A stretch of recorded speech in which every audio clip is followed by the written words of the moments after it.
Hello everyone. In today's lecture, we have to discuss about the summary part of the unit electricity magnetism and semiconductors. तो हमारा जो unit था electricity magnetism semiconductors, तो इसका आज मैं समरी वीडियो बनाया हुआ है। ये पार्ट 1 है और पार्ट 2 भी रहेगा। ओके, तो इसमें देखो हम कुछ बेसिक चार्ज की प्रॉपर्टीज चार्ज देखेंगे हम क्या होता है, देन करंट और इलेक्ट्रिक पोटेंशियल डिफरेंस, डाइलेक्ट्रिक क्या होता है, ये सब डिस्कस करेंगे। ओके, कॉन्सेप्ट ऑफ चार्ज देखो क्या है।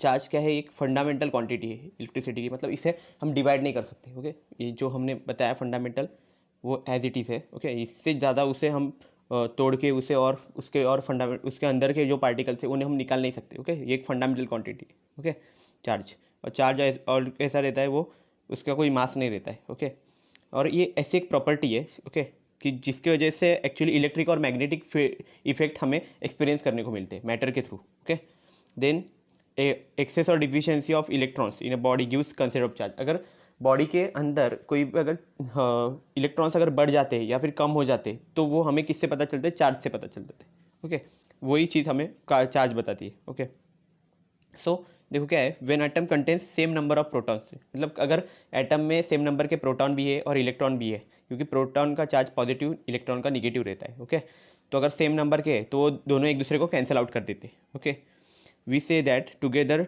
दे have no net charge. Okay, उसके बाद वो न्यूट्रल हो जाता है, उसमें कोई चार्ज नहीं रहता। ओके, देखते हैं अभी टाइप्स ऑफ चार्ज जो मैंने बताया ना, प्रोटॉन इलेक्ट्रॉन वही है। तो टाइप्स ऑफ चार्ज में क्या क्या होता है, पहला है पॉजिटिव चार्ज, सेकेंड है निगेटिव चार्ज। ओके, तो पॉजिटिव चार्ज किसके पास रहता है, प्रोटॉन्स के पास।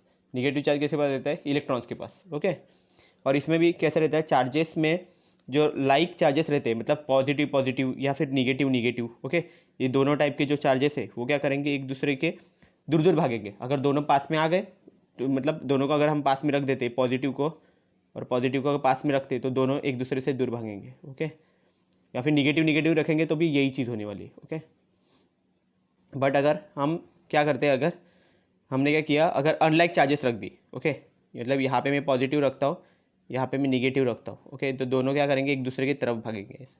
ओके, जो एरो दिखा रहा है वो एक दूसरे का डायरेक्शन दिखा रहा है, ठीक है ना, ये चीज़ है। और देखो, जो total charge of the system remains constant, मतलब कभी भी कोई भी सिस्टम है, जो स्टेबल सिस्टम हम कब बोलेंगे, जब भी उसके अंदर का जो चार्ज है वो कांस्टेंट होना चाहिए। ओके, मतलब दोनों भी इक्वल होने चाहिए तभी। तो ऐसा यूनिट क्या है चार्ज का, कूलम। ओके, चार्ज का ऐसा यूनिट क्या हो गया, कूलम। ओके, ये चीज़ है। नेक्स्ट देखते हैं। अभी जो फोर्सेस मैंने बताया कि चार्जेस जब इक्वल चार्जेस आ जाते हैं, अनइक्वल आते हैं। ओके, इक्वल आते हैं तो क्या करते हैं, रिपेल करते हैं, ये अनइक्वल आते हैं तो वो अट्रैक्ट करते हैं। तो ये फोर्सेस के भी दो टाइप हो जाते हैं वैसे। तो एक है अट्रैक्टिव फोर्स, एक है रिपल्सिव फोर्स। रिपल्सिव मतलब एक दूसरे से दूर भागना। ओके, अट्रैक्टिव मतलब एक दूसरे के पास में आना। तो यहाँ पे देखो सन और प्लैनेट का दिखाया गया है। ओके, तो क्या होता है कि सन और प्लैनेट एक दूसरे के तरफ जाने की कोशिश करते हैं। ओके, अपोजिट चार्जेस की वजह से। ओके, बट यहाँ पे दूसरा और एक फोर्स भी लगता है, इसके वजह से ये एक्चुअली वहाँ पे मूविंग कर रहे हैं। ओके ना, मूविंग करने की वजह से एक और फोर्स लगता है यहाँ पे। ओके, वो सब आपके सिलेबस पे नहीं है लेकिन वो बता रहा हूँ मैं, ठीक है ना। तो तो यहाँ पे क्या हो जाता है, इसलिए वो एक दूसरे के टकराते नहीं है। ओके, ये चीज़ हो जाती है। यहाँ पे मैग्नेट का भी एग्जांपल दिया गया है। ओके, ये एक इलेक्ट्रिक टॉय है जो एक्चुअली इसका मेटल का है। ठीक है, और यहाँ पे देखो ये मैग्नेट रखा गया है तो वो उसके तरफ खींचा जा रहा है। ओके, ये अट्रैक्टिव फोर्स के एग्जांपल्स हो गए। रिपल्सिव फोर्स में क्या होगा, अगर पॉजिटिव और निगेटिव चार्जेस है। ओके, तो ये दोनों के बीच में देखो अट्रैक्टिव हो रहा है, और यहाँ पे निगेटिव है तो ये दोनों के बीच में रिपल्सिव फोर्स आ रहा है। ओके, ये दोनों के इसमें ये दोनों के बीच में रिपल्सिव फोर्स आएगा क्योंकि निगेटिव निगेटिव और ये पॉजिटिव पॉजिटिव है, इस तरह से। ओके, नेक्स्ट देखते हैं। देखो अभी क्या है, कूलम्स का जो एक इनवर्स स्क्वायर लॉ है, जिसने किसने दिया है, चार्ल्स कूलम, जो साइंटिस्ट थे, फ्रेंच फिजिसिस्ट। ओके, उन्होंने दिया था ये। तो ये क्या बताता है एक्चुअली कि मतलब दो कोई भी अगर चार्जेस हम एक साथ रख दे, ओके, तो उनके बीच में एक तो अट्रैक्शन होगा या फिर रिपल्शन होगा। ओके, तो उसके लिए उन्होंने एक फॉर्मूला जनरेट किया। तो किस बेसिस पे किया, देखो जो फोर्स ऑफ अट्रैक्शन या फिर रिपल्शन क्रिएट होता है दोनों चार्जेस जब होंगे, तो वो जो फोर्स है वो it is directly proportional to the product of magnitude of two charges. मतलब जो चार्जेस है उनका जो मैग्नीट्यूड रहेगा, उनकी जो मैग्नीट्यूड मतलब जो वैल्यूज़ रहेगी, ओके, उसके प्रोडक्ट को वो डायरेक्टली प्रोपोर्शनल है, और inversely proportional to the square of the distance between them. और दोनों के बीच में जो डिस्टेंस बनेगा, मतलब यहाँ पे एक चार्ज है, यहाँ पे एक चार्ज है, दोनों के बीच में डिस्टेंस हो गया आर। ओके, तो उसका स्क्वायर करेंगे। ओके, तो ये रिलेशन उन्होंने बताया, और रिलेशन कैसे लिखा जाता है देखो यहाँ पे। Okay, F is directly proportional to Q1 Q2 by R square. अब ये डायरेक्टली प्रोपोर्शनल का जो साइन है वो हमें निकाल देना है यहाँ से, तो कोई कांस्टेंट हमें पुट करना पड़ेगा। तो कांस्टेंट कौन सा आता है, देखो यहाँ पे ये आ गया हमारा। ओके, देन देखो यहाँ पे कांस्टेंट पुट किया के। ओके, अभी ये के की क्या वैल्यू रहेगी, के की वैल्यू यहाँ पे दी गई है। ओके, तो कांस्टेंट की वैल्यूज कौन देते हैं, साइंटिस्ट खुद देते हैं। ओके ना, एक जो क्योंकि कांस्टेंट की वैल्यू चेंज नहीं हो सकती, तो 1/4πε0। ओके, ये वैल्यू रहेगी 1/4πε0 डी आएगा। ये के नहीं लिखोगे तो भी चलेगा, ठीक है ना। ये इज इक्वल टू क्या आएगा, 9 × 10⁹ ओके, न्यूटन मीटर स्क्वायर पर सी स्क्वायर। ओके, ये इतना आएगा वैल्यू, यही है। देखो कूलम्स लॉ का मैंने बताया वही। ओके, देन देखो कूलम्स फोर्स, तो वही चीज़ हो गई जो अभी हमने बताया। द प्रोटॉन और electron create electric fields which exerts a force called coulomb force. मतलब प्रोटॉन और इलेक्ट्रॉन एक दूसरे के ऊपर जो फोर्स एग्जिट करते हैं उसी को कूलम्स फोर्स बोलते हैं।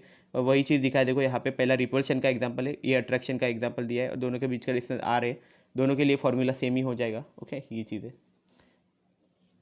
Factors affecting on force between two electric charges. अभी क्या है, जो इलेक्ट्रिक चार्ज पे कौन से फैक्टर्स अफेक्ट करते हैं, एक तो उसका चार्ज है, चार्ज Q1 Q2 भी मैटर करते हैं, मतलब वो पॉजिटिव है या निगेटिव है, क्योंकि उसके बेसिस पे ही एक्चुअली अट्रैक्शन या फिर रिपल्शन वो फिक्स होता है। Okay, then distance between two charges, दोनों के चार्जेस के बीच का जो डिस्टेंस है वो भी मेन चीज़ है। ओके, देन वो उनका जो डाई इलेक्ट्रिक कॉन्स्टेंट है मीडियम के अंदर का, वो भी चीज़ है। Okay, then permittivity of medium, हम देखेंगे परमिटिविटी क्या प्रॉपर्टी है। ओके, एक्चुअली ओके ये देखो के की वैल्यू यहाँ पे लिखी गई है। ओके, देन नेक्स्ट देखते हैं, देखो डाइलेक्ट्रिक। ओके, डाइलेक्ट्रिक क्या चीज़ रहती है, मतलब कोई भी सब्सटेंस है जो एक्चुअली इंसुलेटर ही है। ओके, बट वो इलेक्ट्रिक इफेक्ट दिखा रहा है, मतलब उसके अंदर से हम करंट पास नहीं करवा सकते। ओके, करंट फ्लो नहीं हो सकता उसके अंदर से, बट फिर भी वो इलेक्ट्रिकल इफेक्ट्स उस पर शो करता है। ओके, तभी वो हम उसे डाइलेक्ट्रिक सब्सटेंस बोलते हैं। ओके, तो कैसे होता है, देखो insulator like glass would paper, ये एग्जांपल है। देखो यहाँ पे दिखाया गया है, यहाँ पे दो प्लेट्स है, उनके बीच में डाइलेक्ट्रिक इंसुलेटिंग मटेरियल यहाँ पे लगा दिया है, तो इससे ऐसा ही कैपेसिटर बनता है कभी भी। ओके, तो ये डाइलेक्ट्रिक कांस्टेंट की कुछ वैल्यूज़ है अलग अलग मटेरियल्स के लिए, तो अलग अलग रहती है। जैसे अगर आप एयर में कंसिडर करो तो एयर में क्या रहता है, वो 1 वैल्यू रहती है उसकी कंप्लीट, और अगर कोई अदर मीडियम है तो उसकी ग्रेटर देन 1 रहेगी, और मेटल रहेंगे तो उनकी इन्फाइनाइट उसकी डाइलेक्ट्रिक कांस्टेंट की वैल्यू रहेगी। ओके ना, तो इस तरह से देखो यहाँ पे दिखाया गया है, दो पैरेलल प्लेट से उनके बीच में डाइलेक्ट्रिक मटेरियल डाल दिया है। ओके ना, देखो क्या है परमिटिविटी। अभी परमिटिविटी मैंने जो बताया था ना, उसका देखो इस क्या मीनिंग है, देखो एक एबिलिटी है या फिर प्रॉपर्टी है डाइलेक्ट्रिक मीडियम की, ठीक है, to permit electric lines of force to pass through it. Okay, मतलब ये डाइलेक्ट्रिक मीडियम ने हमने बोला ना कि उसमें करंट नहीं पास होता, बट उसके अंदर एक ऐसी प्रॉपर्टी भी है कि जो इलेक्ट्रिक लाइन्स को फोर्स को पास करने देती है उसके अंदर से। ओके, उस प्रॉपर्टी को हम बोलते हैं एक्चुअली उसका परमिटिविटी, किसी भी मीडियम की परमिटिविटी। ओके, तो मेटल में तो बहुत ज़्यादा हो जाता है, इसलिए क्या हो जाता है डाइलेक्ट्रिक वहाँ पे वैल्यू कितनी, कांस्टेंट की वैल्यू वहाँ पे इन्फाइनाइट इसलिए हो जाती है। तो ये परमिटिविटी ऑफ फ्री स्पेस का एक वैल्यू है ε0 इज इक्वल टू, तो ये देखो यहाँ पे 8.85 × 10⁻⁻12 okay, C square upon newton metre square. Okay ना, coulomb square upon newton metre square. अभी देखो 1 कूलम जो है यूनिट चार्ज, ओके, उसकी वैल्यू कैसे फाइंड किया जाता है, तो पहला हमने लिखा यहाँ पे कूलम्स फोर्स। ओके, वो कूलम्स जो हमारा इनवर्स स्क्वायर लॉ था वहाँ से हमें जो फॉर्मूला मिला था वो लिखा हमने। यहाँ पे के की वैल्यू हमने पुट कर दी है, देखो 9 × 10⁻⁹। जैसे ही हम अगर कंसिडर करें कि Q1 Q2 की वैल्यू 1 है, ओके, और 1 कूलम है, और के की वैल्यू भी 1 हमने कंसिडर की।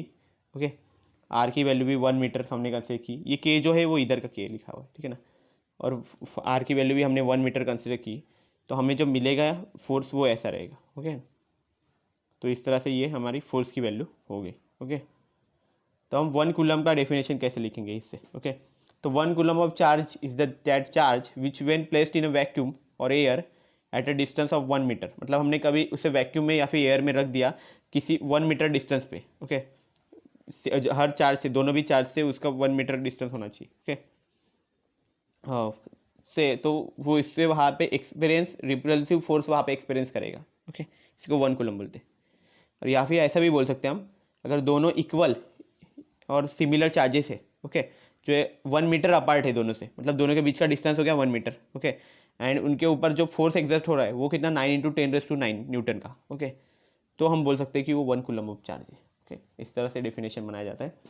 भाई इलेक्ट्रिक फील्ड देखो कैसा होता है। इलेक्ट्रिक फील्ड मतलब क्या है कि एक रीजन है, फील्ड मतलब कभी रीजन होता है surrounded charge in which it's electric effects can be observe. मतलब एक चार्ज से सराउंड किया हुआ एक मीडियम है कि जहाँ पे हम इलेक्ट्रिक इफेक्ट को यहाँ पे ऑब्जर्व कर सकते हैं। ओके, उसी को इलेक्ट्रिक फील्ड ऑफ चार्ज बोलते हैं। ओके, तो यहाँ पे दिखाया गया ये पॉजिटिव चार्ज है, ये नेगेटिव चार्ज है। इलेक्ट्रिक फील्ड लाइंस कैसे जाती है, कभी भी पॉजिटिव टू नेगेटिव जाती है, तो इसलिए यहाँ पे ये इलेक्ट्रिक फील्ड लाइंस बना के दिखाई है। ओके, नेक्स्ट देखो यहाँ पे क्या है, एक नॉन यूनिफॉर्म इलेक्ट्रिक फील्ड है और एक यूनिफॉर्म इलेक्ट्रिक फील्ड है।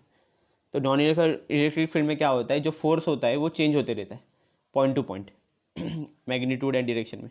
और जो यूनिफॉर्म फील्ड में क्या होता है, जो फोर्स रहता है वो सेम रहता है एक सब जगह पे। इसलिए क्या हो गया यहाँ पे देखो, ये parallel lines electric field lines हो गई यूनिफॉर्म में, लेकिन नॉन यूनिफॉर्म में वैसा नहीं है, पैरेलल तो है ही नहीं। ओके, ये चीज़ है। अभी क्या इलेक्ट्रिक फील्ड की इंटेंसिटी देखो कैसी है। तो क्या है कि जो फोर्स है किसी पॉजिटिव चार्ज पे उसी को बोला जाता है actually electric field intensity. Okay, मतलब उसकी स्ट्रेंथ कितनी है वो। तो देखो यहाँ पे जो फोर्स है वो एफ से डिनोट किया गया है, इसलिए इलेक्ट्रिक फील्ड इंटेंसिटी की वैल्यू क्या आएगी, एफ अपॉन क्यू नॉट। तो क्यू नॉट क्या था, हमारा टेस्ट चार्ज था। ओके, ऐसा unit of E is equal to, देखो ये अब फोर्स न्यूटन में होता है, चार्ज कूलम में, इसलिए न्यूटन पर कूलम होगा, और इसका और एक है वोल्ट पर मीटर। तो डायमेंशन भी याद रखो फोर्स का क्या रहता है, m⁻1 l⁻1 then I-1 T⁻⁻3। Okay, आई किस लिए लेता है, जब भी कुछ भी चार्ज अभी करंट की क्वांटिटी आती है तो आई आता है वहाँ पे।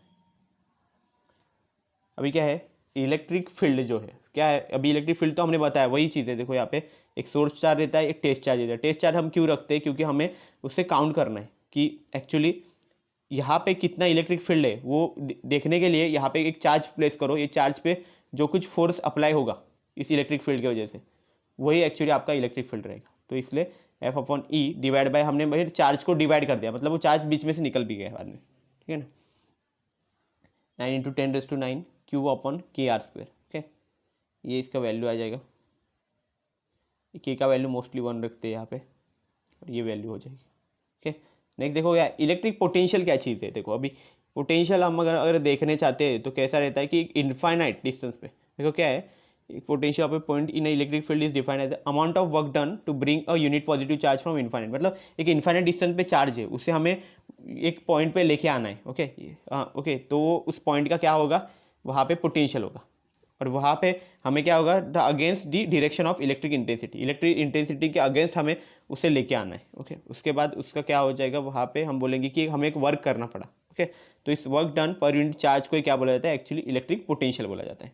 सो इसके क्या होगा, वर्क डन के लिए W, चार्ज के लिए क्यू नॉट लिख दो, और जो W जो है वर्क डन वो किस में, जूल में रहता है। ओके, और जो चार्ज है वो क्या कूलम में रहता है, इसलिए इसका यूनिट क्या होता है, जूल पर कूलम, या फिर हम वोल्ट भी बोल सकते हैं। ठीक है ना, तो इसका डायमेंशन है देखो L2 m1 T-3 I-1। Okay, ये हो गया। अब देखो वोल्ट की डेफिनेशन भी है, वो भी वही चीज़ होगी, वही फॉर्मूला लिखा V = W upon Q naught. Okay, 1 volt equal to क्या हो गया, 1 जूल अपॉन 1 कूलम हो गया। डेफिनेशन क्या होगी इससे, देखो electric potential at a point is said to be 1 volt. मतलब ये जो 1 वोल्ट है इसे हम कब बोल सकते हैं, if the 1 joule of work is done. मतलब यहाँ पे 1 जूल लिखा है, तो 1 जूल का जो अगर वर्क हमने किया किसी भी चार्ज को अगर डिस्प्लेस करने के लिए from infinite, okay, to that point against the direction of electric intensity. Okay, तो ये चीज़ हो जाएगी। नेक्स्ट देखते हैं, देखो इलेक्ट्रिक पोटेंशियल डिफरेंस। तो पोटेंशियल डिफरेंस मतलब क्या होता है, कोई भी दो पॉइंट कंसीडर कर दो, ये ए पॉइंट है, ये बी पॉइंट है। ओके, तो यहाँ से मुझे यहाँ तक अगर लेके आना है किसी भी चार्ज को, तो potential difference between 2 points in an electric field is defined as the work done in moving unit positive charge from 1 point to another. मतलब हमने लिखा बी से ए तक अगर मैं लेके आ रहा हूँ तो उसको क्या हो जाएगा, वी ए, यानी ए से बी तक अगर लेके जा रहा हूँ, ओके, तो V A minus E B ऐसा हो गया। ओके ना, बी से ए तक अगर लेके जा रहा हूँ मैं तो वो V A minus V B हो जाएगा। ओके ना, equal to W B minus W A divide by q naught. Okay, ऐसा यूनिट क्या रहेगा, वोल्ट ही रहेगा इसका पोटेंशियल डिफरेंस का, और डायमेंशन भी सेम ही रहेंगे, L2 m1 T-3 I-1। Okay, next देखते हैं। अभी देखो इलेक्ट्रिक पोटेंशियल और इलेक्ट्रिक पोटेंशियल डिफरेंस के फॉर्मूले लिखे गए, volt is equal to electric potential equal to work done upon charge. यहाँ पे भी वर्क डन अपॉन चार्ज ही है, लेकिन दो पॉइंट के बीच में का वर्क है, इसलिए उसमें आप डिफरेंस दिखाया गया है। नेक्स्ट क्या है, इलेक्ट्रिक करंट। करंट का तो आपको मालूम ही रहेगा, चार्ज पर यूनिट टाइम रहता है, मतलब कितना रेट ऑफ फ्लो है चार्जेस का ओके, पर्टिकुलर एरिया में, कंडक्टर के एरिया में, ओके, कंडक्टर में से ही करंट फ्लो होता है, ओके, इसलिए उसे क्या बोलेंगे, इलेक्ट्रिक करंट, ओके।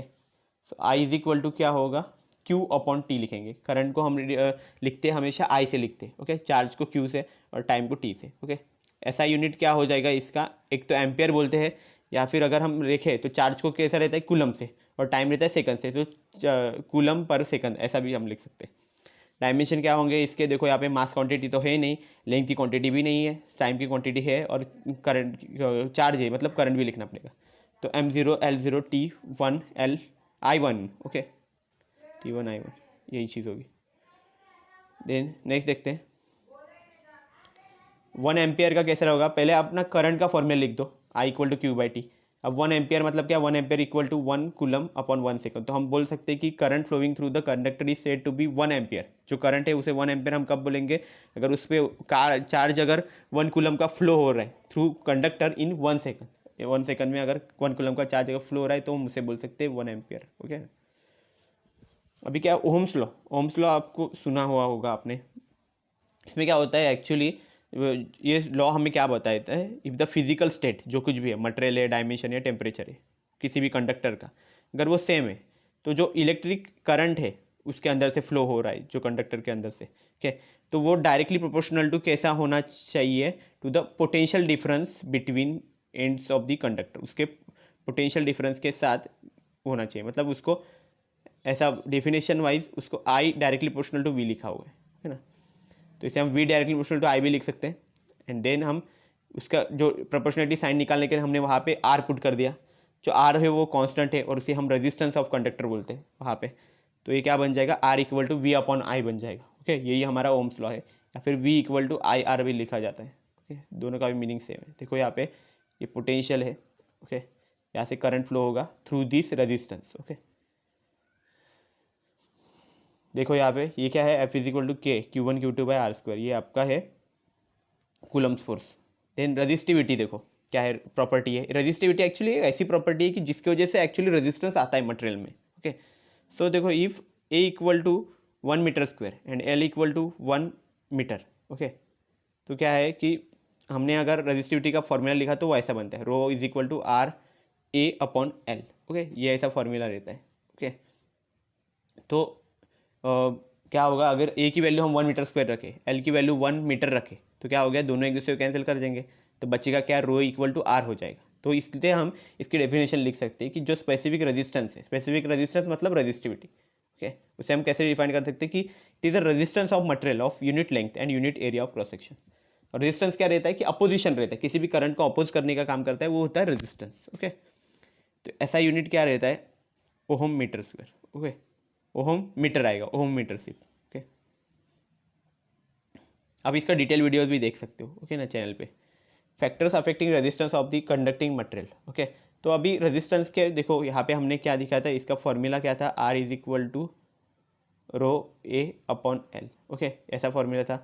तो अगर हम रेजिस्टेंस को जो फैक्टर अफेक्ट करते हो क्या क्या रहता है, एक तो उसका मटेरियल कैसा है, उसकी लेंथ भी यहाँ पे है, मतलब लेंथ भी कंडक्टर की वो भी अफेक्ट करेगी, एरिया भी है, मतलब ये जो एरिया है वो भी अफेक्ट करेगा, ओके ना।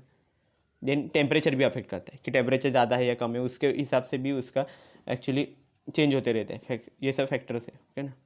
अभी देखो रेजिस्टेंस क्या है, रेजिस्टिविटी क्या है। रेजिस्टिविटी मैंने बताया ना, जो रेजिस्टेंस ऑफर करता है, ओके, फ्लो ऑफ करंट को, उस प्रॉपर्टी को एक कंडक्टर के रेजिस्टिविटी बोलते हैं।